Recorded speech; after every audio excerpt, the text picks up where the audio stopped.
CrossroadsIRL.com. FBI agents carried out boxes of files from Ultimate Home Health Services in Bloomington Thursday morning.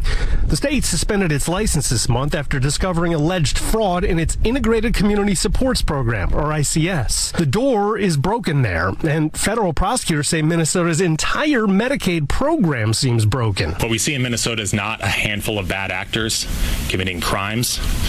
It's a staggering industrial scale fraud. Prosecutors charged 6 people with fraud Thursday, but none yet in ICS. They say Minnesota did a bad job of creating guardrails, so the state became a target for fraud, even by people from out of state. For the first time, they charged 2 men accused of fraud tourism, coming from Philadelphia, setting up shell businesses, then billing Minnesota from back home. In all, the state has declared 14 programs as high risk, and those programs have cost $18 billion since 2018. So how much of that is fraud? That's the $18 billion question. The answer is far too much. So far, prosecutors have proved about $350 million in fraud, but they say that's just the tip of the iceberg. First Assistant U.S. Attorney Joe Thompson said a significant portion of the $18 billion could be fraudulent. When I say a significant amount, I'm talking on the order of half or more, but we'll see. When I look at the claims data and the providers, I see more red flags than I see legitimate providers. Important to note, they say there is no evidence that any of the people they've charged with fraud have been radicalized, and no money has gone to any terrorist organizations. Now, the news from out of Minnesota has been insane because every time it comes up, you hear Governor Walz claiming that the Trump administration is targeting Somalis and is targeting Minnesota because he's a tyrant.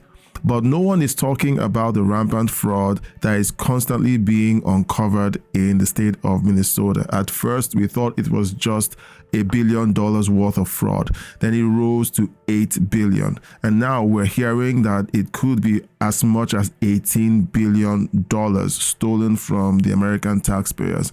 Now, when Tim Walz is confronted with the current findings, here's what he has to say about that. Governor Walz, what can you say about the latest on the Somali fraud that happened under your watch, sir? Governor, have you been able to apologize yet to the people of Minnesota for allowing this Somali fraud to continue under your watch? Of the people of Minnesota. Is it time to apologize? How about the whistleblowers that you have allegedly retaliated against? Would you like to respond to the whistleblowers? And right now, our neighbors are being demonized. Our neighbors are being terrorized. Our neighbors are being picked up off the streets.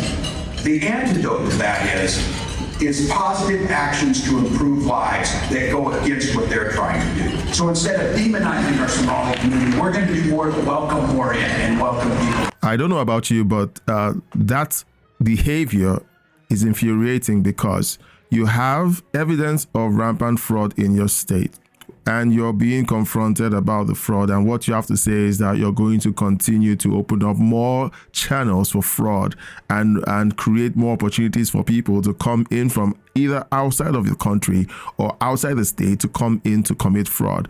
So essentially, Tim Walz is living up to his reputation as being a complete retard because he is doing exactly what he's been doing for the last few years to create rampant fraud in his state. Now, Nick Shirley uncovered massive fraud by simply visiting locations where they were meant to be daycares or healthcare outfits. And here's what he discovered. Children here in your child care? Which child care, ma'am? Is a lot of Minnesota Child Care right here. It's from the state of Minnesota's website. We're just wondering where the children are. Where the children are? Yeah, where are the children? It says you have 102 children here, and you got $2.66 million this year in funding, and $2.5 million last year. We're just wondering where the kids are. And who are you? My name's Nick Shirley. Nick Shirley. And where are you? Which department? That is harassment. Oh, we are from ourselves. Yeah. Hello, we'd like to ask where the money's going. Look at that. Shut us down. Where are the children at? No children inside of this daycare center. And look at this daycare center right here. No children inside of this daycare center. But between those buildings, over $2.6 million. Now, this is one of the many locations that Nick Shirley visited And to tell you how crazy it is in Minnesota, one of the establishments he visits called the police.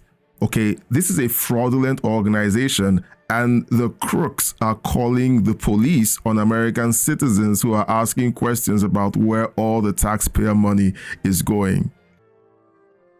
Down information to give us a rate. However, when we left, we were then met with the police. We received a complaint that gentleman mentioning your description were in this building harassing the individuals who stay here. Oh, we're checking out the rates for healthcare. Because there's 14 healthcare companies inside this building, so. Okay. Well, that's not what he said. He said there's 14 companies here, and he's trying to assume because they're Somali providers, everyone here is fraudulent. Okay. So he's here with some kind of like propaganda. No, we're just checking. No, this is a area that we're allowed to enforce trespassing ordinance. Is there any other reason that you guys are here? Well, we were checking rates. Now, the lady in the video claims that Nick Shirley is part of some propaganda.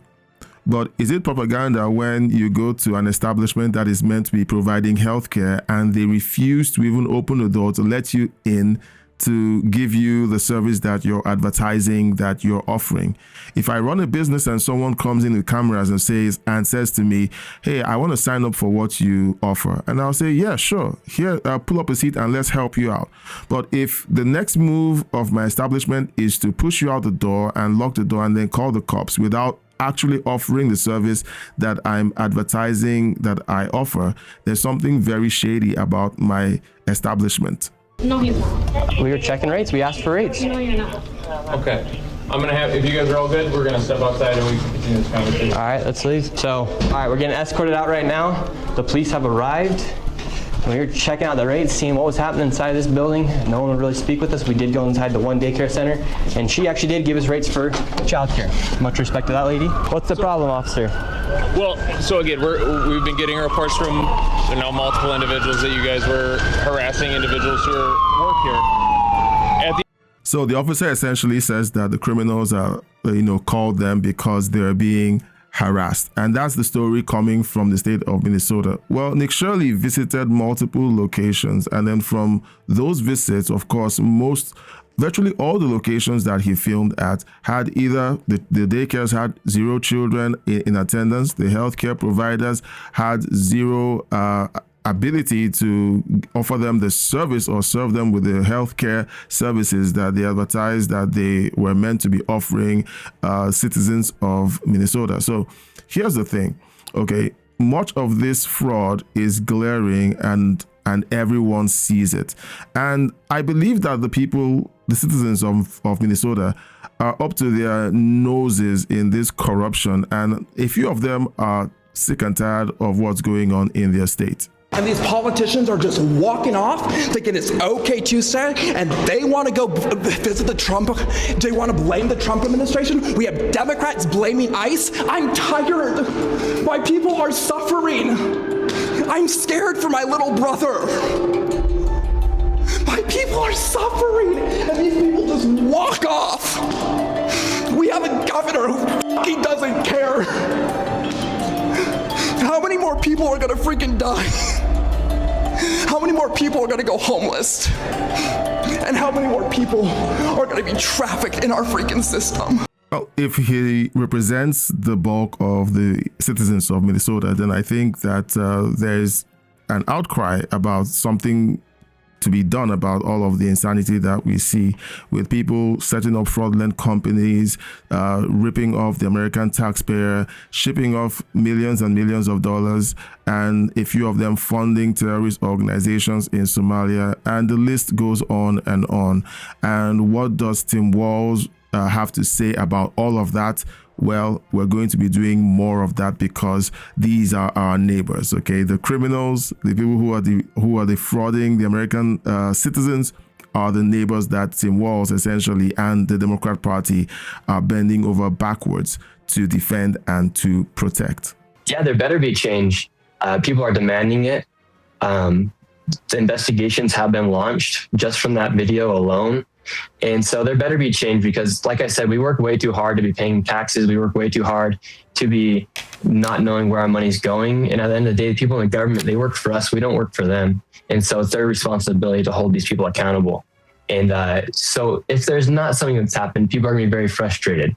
And so if President Trump's watching this, it's time to really get down to nitty gritty and to make a difference in this place of Minnesota that is pretty much like Somaliland right now. So let me know what you think in the comment section. Okay, this story has been in the zeitgeist for months now. And to be honest, we need to know whether there's anything being done by the government, the federal government, what's going on at the ground level in Minnesota. We need to know whether there will actually be justice for the American taxpayer. We know that there are people who, even if it means the destruction of the United States, they will continue to support these insane policies. They don't care. Okay, this country doesn't mean so much to them because they literally hate the United States.